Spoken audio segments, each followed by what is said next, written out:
Dice la palabra de Dios, lo estoy leyendo en la Nueva Versión Internacional.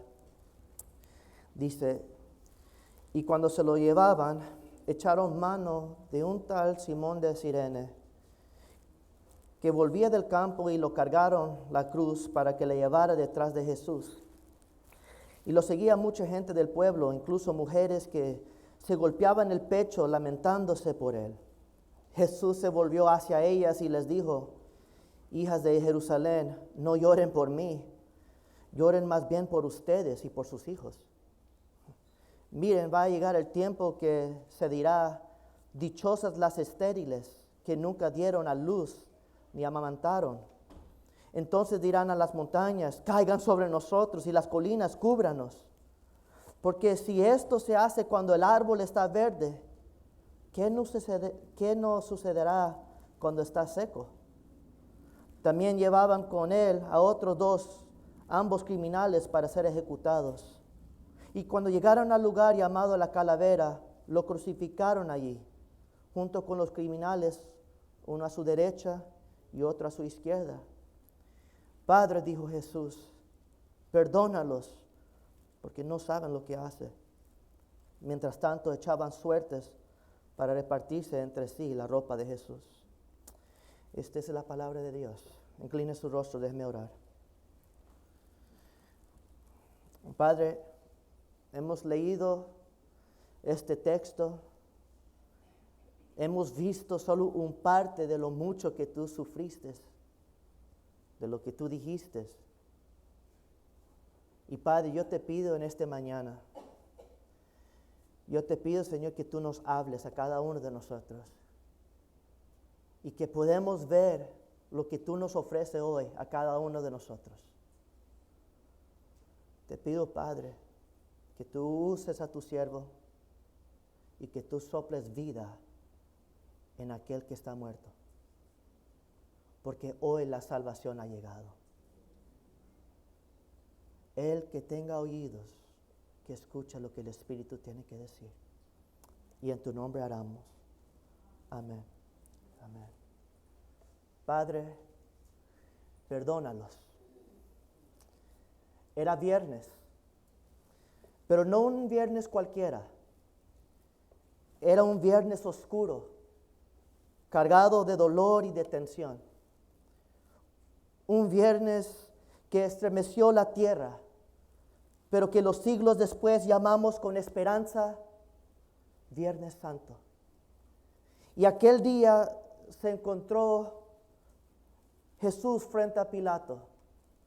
El gobernador, después de interrogarlo, declaró con firmeza, no encuentro culpa en este hombre.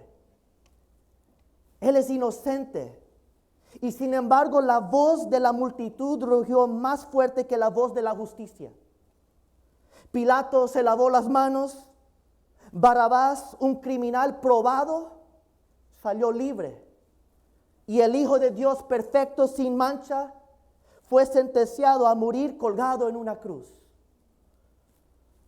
Nadie sabía de crueldad como los romanos.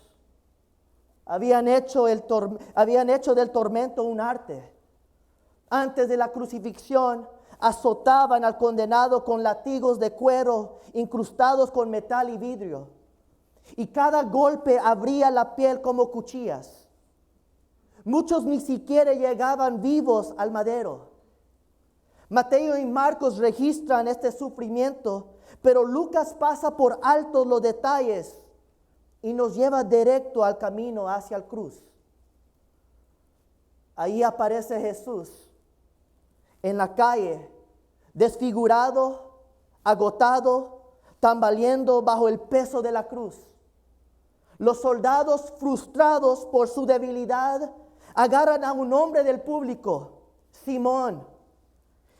Sin preguntar, le obligan a cargar la cruz por Jesús. Y Lucas añade un detalle poderoso que muchas veces lo ignoramos. Noten, Simón cargó la cruz ¿detrás de quién? Detrás de Jesús. ¿Te suena? Jesús dijo, si alguno quiere venir en pos de mí, niéguese a sí mismo, toma su cruz cada día y ¿qué?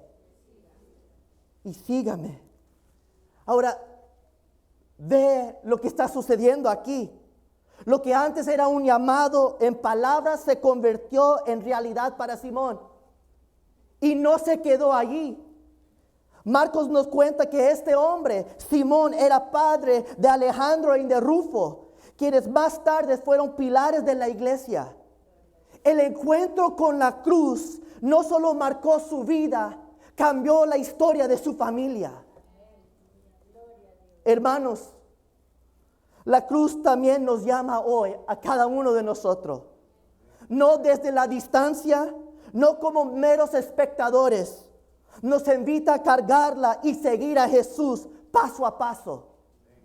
Y esa decisión, igual que Simón tomó, no solo cambia nuestro destino, deja huellas en nuestros hijos, en nuestras familias y en las generaciones que vendrán. Por eso la pregunta es más severa y es directa para ti. ¿Estás caminando detrás de Jesús o simplemente estás observando desde la multitud? Mientras Jesús avanza hacia el Calvario, las calles llenan de lamentos. Algunos los odian, otros lo aman, pero todos lo miran. Y entre la multitud aparecen mujeres llorando. Aún golpeado, debilitado y sangrando, Jesús no piensa en sí mismo. Él se detiene, se vuelve hacia ellas y en medio de su propio dolor les dicen, escuchen, no lloren por mí, lloren por ustedes. Jesús conocía lo que se acercaba. En menos de una generación, en el año 70, Roma llegaría con fuego y espada, dejando a Jerusalén en ruinas, reducida a escombros. El sufrimiento sería tan profundo que aquello que antes se consideraban deshonra, no tener hijos, sería visto como bendición. Note lo que dice, las mujeres estériles serían llamadas bienaventuradas, dichosas, porque sus brazos vacíos no cargarían la agonía de un hijo que muere de hambre o bajo la espada. La angustia sería tan insoportable que el pueblo clamaría a las montañas y a la colina, caiga sobre nosotros. Preferimos morir que pasar por este sufrimiento. La desesperación alcanzaría tal magnitud que la muerte parecería más deseable que enfrentar los horrores que vendrán.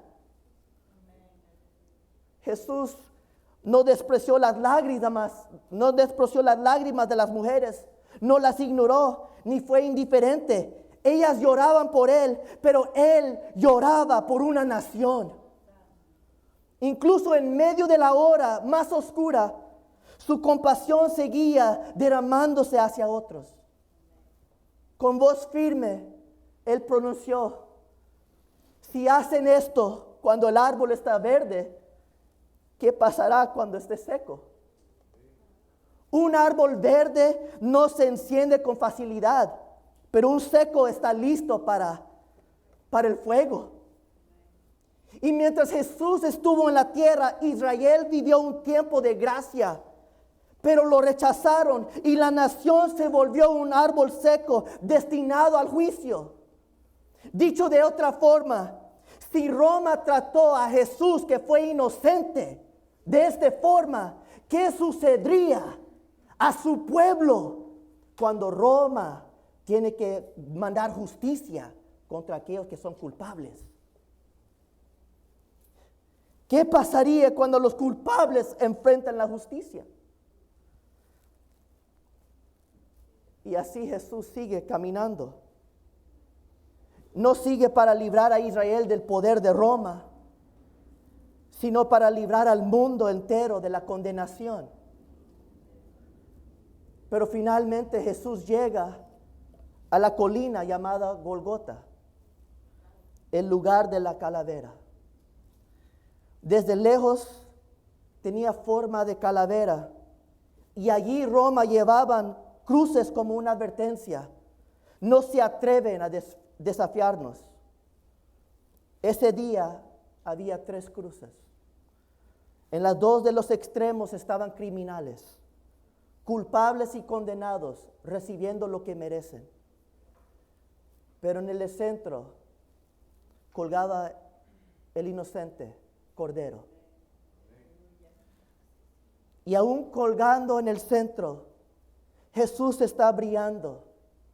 Jesús brillaba distinto.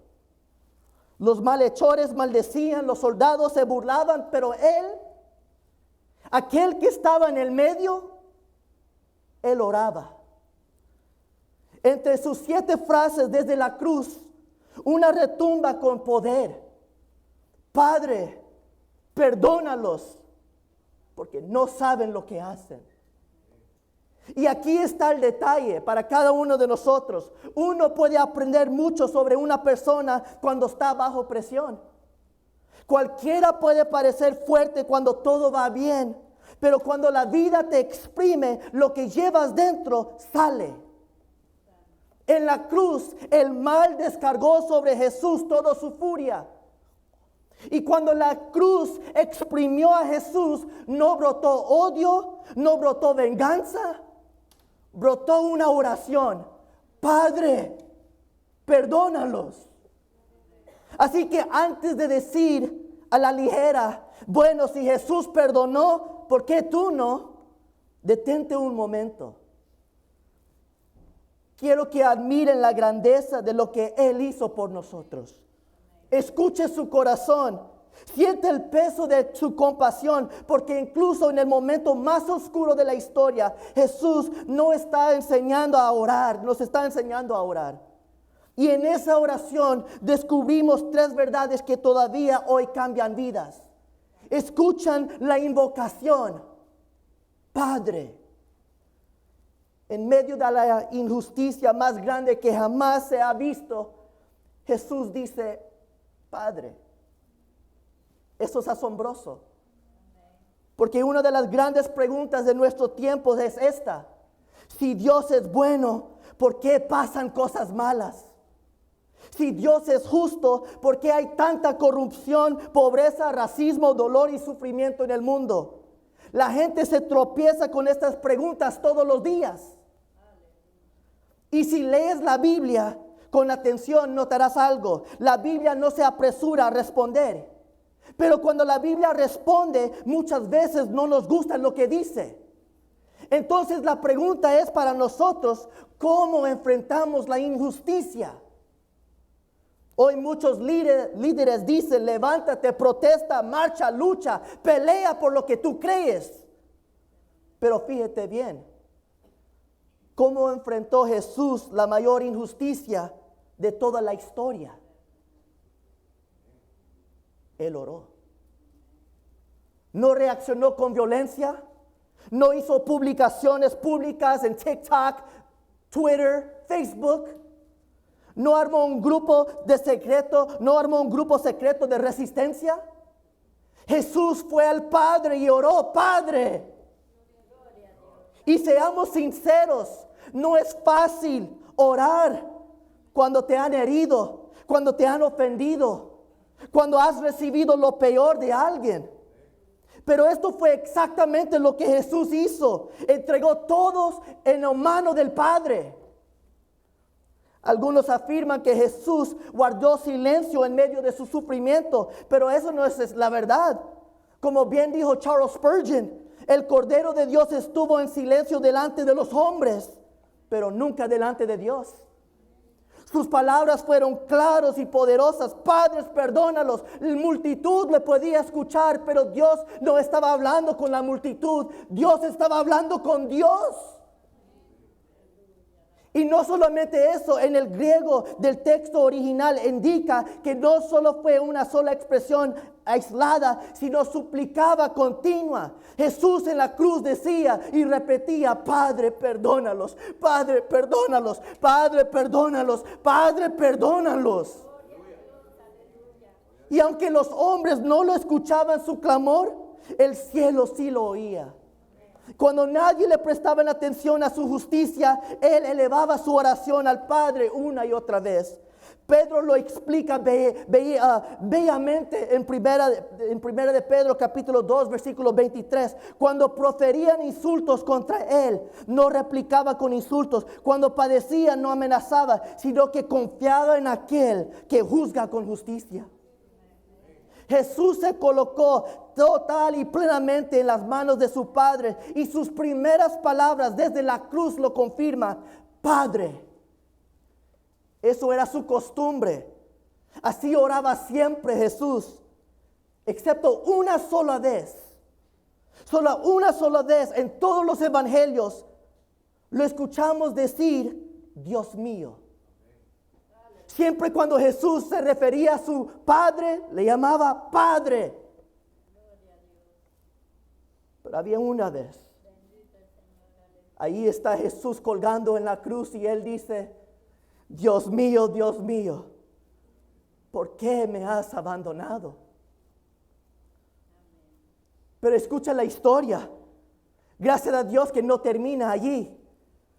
Porque antes de entregar su último aliento, Jesús volvió al nombre que más amaba y Él dice: Padre, en tus manos encomiendo mi espíritu. Al final se rindió completamente en confianza y entrega. ¿Lo ven? Esta primera declaración de la cruz: Padre, perdónalos, no es simplemente sumisión, es confianza. Es como si dijera: Padre, me diste la copa amarga, no la apartaste, estoy viviendo todo el dolor y la injusticia, pero tú sigues siendo mi Padre en medio de todo lo malo. Lo que pasó en la cruz no fue una ruptura entre padre e hijo, fue el cumplimiento perfecto de la misión que habían planeado desde la eternidad. Y amigos, aquí está la pregunta para nosotros: ¿confías en tu Padre? ¿Confías en tu Padre cuando estás pasando por la valle de la sombra de la muerte? Quizás algunos de ustedes están cargados con preocupaciones sobre su trabajo, tal vez tus finanzas, quizás tu estatus legal o una situación que parece profundamente injusta.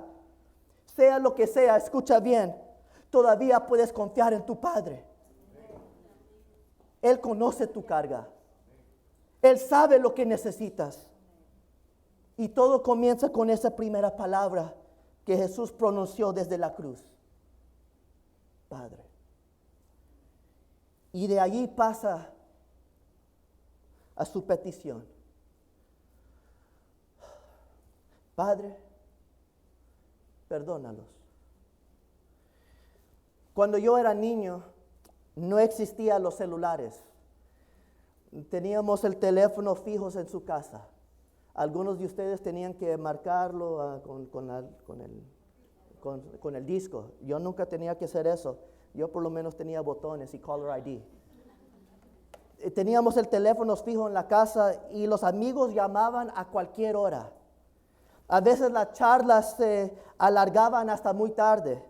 Y recuerdo una noche en particular, tras varias llamadas seguidas, mi papá se cansó y decidió contestar él mismo. Del otro lado, un amigo preguntó: ¿puedo hablar con Nelson? Y mi papá respondió: un momento. Esta es mi casa y mi teléfono. ¿Puedes al menos hablar conmigo primero? Ese amigo nunca volvió a llamar. Ahora, se escucha chistoso, pero mi padre tenía razón. Es una falta de respeto no dirigirse primero a la persona con la que hablas. Y con la oración pasa lo mismo. Antes de apresurarnos con nuestras peticiones, reconozcamos con quién estamos hablando. Eso mismo hace Jesús en la cruz. Él comienza diciendo: Padre. Después de invocar al Padre, Jesús presenta su petición. ¿Y qué petición tan sorprendente? Padre, perdónalos. Piensen en esto: manos santos clavadas por manos sucias. El Hijo de Dios inocente siendo destruido por la injusticia. ¿Y qué brota de sus labios? El perdón. Ahora que Jesús ora no es lo sorprendente. Nosotros sabemos que Jesús siempre que oraba. Y déjame decirte, todos oraban cuando la vida se rompe. Todos oramos. Durante la Segunda Guerra Mundial se decía, no hay ateos en las trincheras. Cuando la vida te aprieta, hasta el más duro sabe cómo clamar. Hasta incluso aquellos que no creen en Dios. Lo asombroso aquí no es que Jesús oró, sino lo que oró. Porque en este momento no pidió nada para sí mismo. En Getsemaní, Él sí oró por Él mismo. Él le pidió al Padre, Padre, quita de mí esta copa amarga. Pero en la cruz, su oración fue completamente desinteresada. Padre, perdónalos. ¿Y a quién estaba perdonando? A sus enemigos. Y gracias a Dios que Él no oró como Sansón. ¿Se recuerda de Sansón? El hombre más fuerte que jamás vivió, pero con la debilidad de acostarse con la persona equivocada. Cuando los filisteos le captaron, le sacaron los ojos y les exhibieron como trofeo delante del pueblo. ¿Y sabes lo que hizo Sansón en medio de esa fiesta? Él oró. Pero escuchen su oración. Señor, dame fuerza una vez para vengarme por la pérdida de mis ojos. ¿Y sabes lo que Dios hizo? Dios concedió su oración. Él derrumbó la casa sobre los filisteos. Mató más en su muerte que en toda su vida.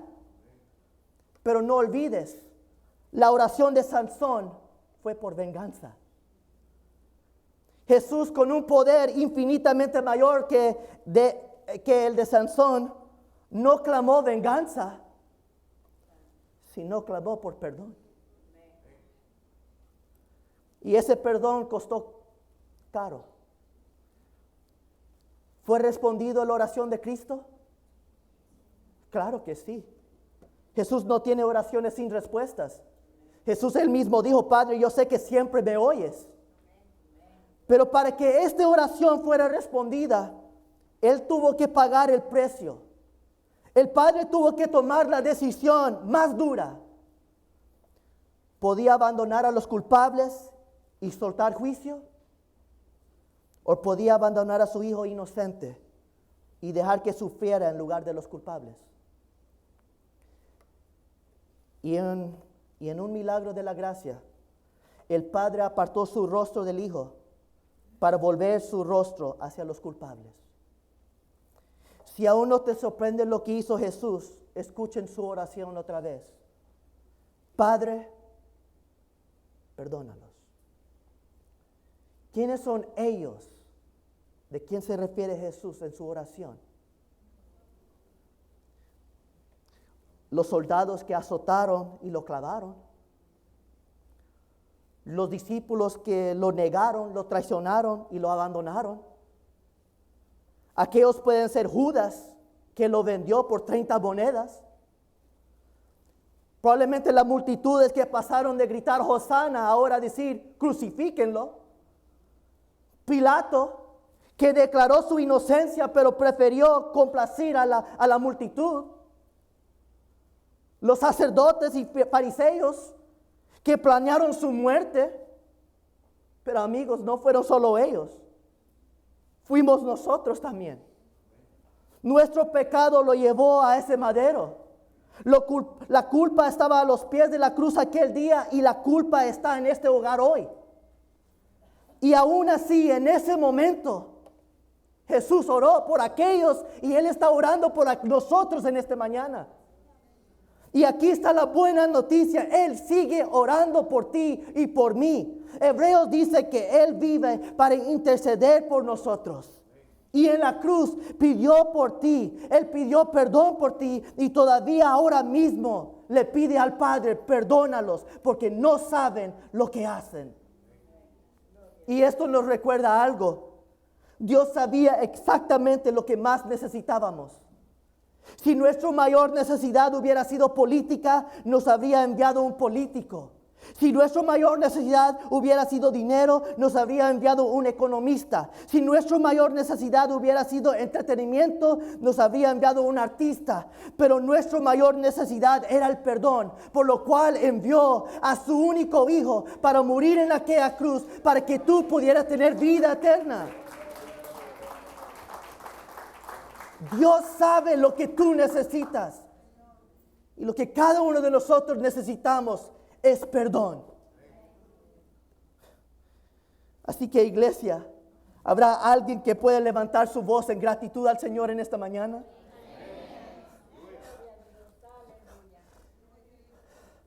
Ahora hemos visto la invocación, la petición. Ahora concluimos. La motivación. No saben lo que hacen. No hay nada bueno que decir sobre lo que hicieron a Jesús. Los azotes, las burlas, los clavos, todo fue perverso. Y aún así, Jesús oró. Padre, perdónalos. Y si acaso el Padre preguntara, ¿por qué habría de perdonar? ¿Qué razón existe para hacerlo? Jesús responde con la única justificación posible. Porque no saben lo que hacen. De esta declaración podemos aprender dos verdades acerca del pecado. El pecado es maligno y el pecado es ignorante. Piénsalo en Eva. La serpiente le engañó con promesas de sabiduría. Serás como Dios, conociendo el bien y el mal. Pero lo único que encontró fue vergüenza y desnudez. El pecado le prometió conocimiento, pero la dejó en ignorancia. Y ese es el patrón. El pecado siempre te hace necio. Sin embargo, diría en esta forma, el pecado te hace tonto. No te hace ver las cosas claras. Pregúntale a Sansón, que pensó que podía jugar con el pecado hasta que terminó ciego y humillado y murió. Pregúntale a Jonás, que pensó que podía huir del Dios que está en todo lugar. Pregúntale a Salomón, el hombre más sabio en toda la tierra, en toda la historia. Él dice, vanidad es vanidad, todo es vanidad.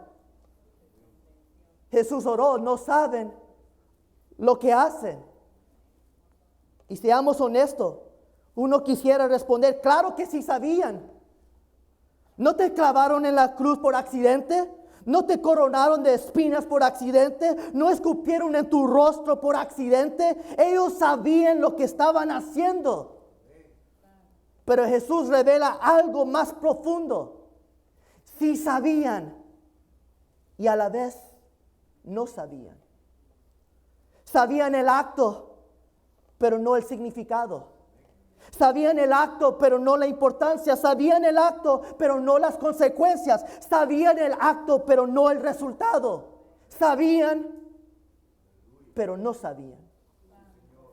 Y en eso se revela la esencia del pecado. Ellos pensaban que estaban logrando una victoria cuando en realidad firmaban su derrota. Ellos creían ver con claridad, pero estaban ciegos. Y imaginaban estar silenciando a Jesús, pero en realidad estaban cumpliendo el plan eterno de Dios. Y recuerda esto, mi querido hermanos. La ignorancia nunca se excusa para la culpa. Maneja en el I-10 a 90 millas por hora y dile al policía, no sabía el límite.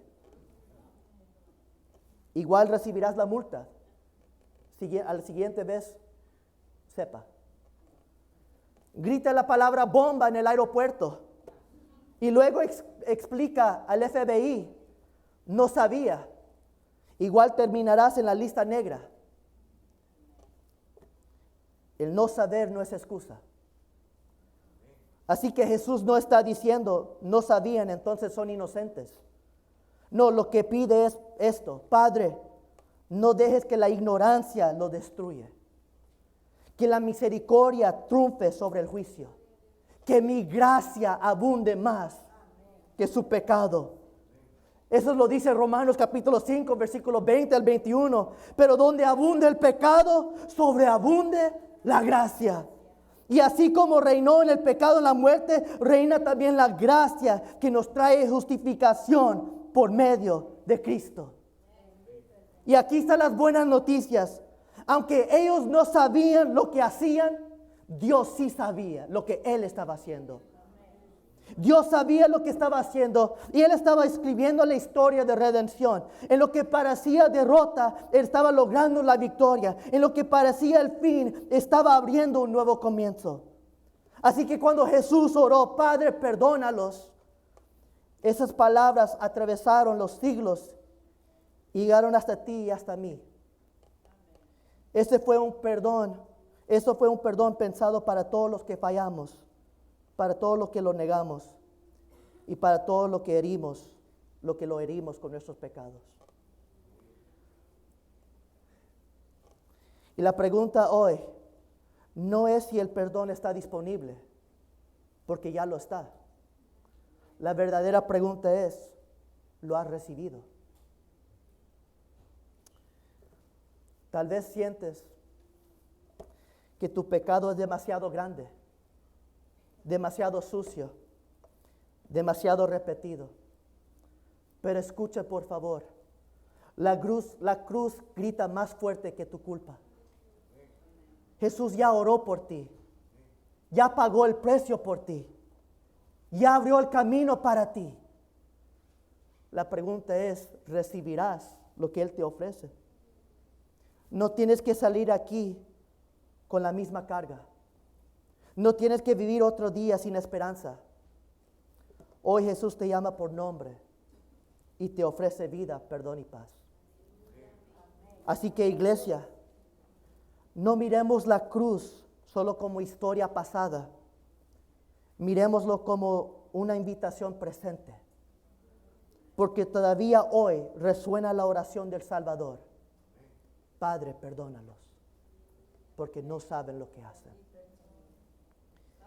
Y si escuchas su voz, no endurezca tu corazón. Corre a los brazos del Padre. Corre al lugar del perdón. Corre a Cristo.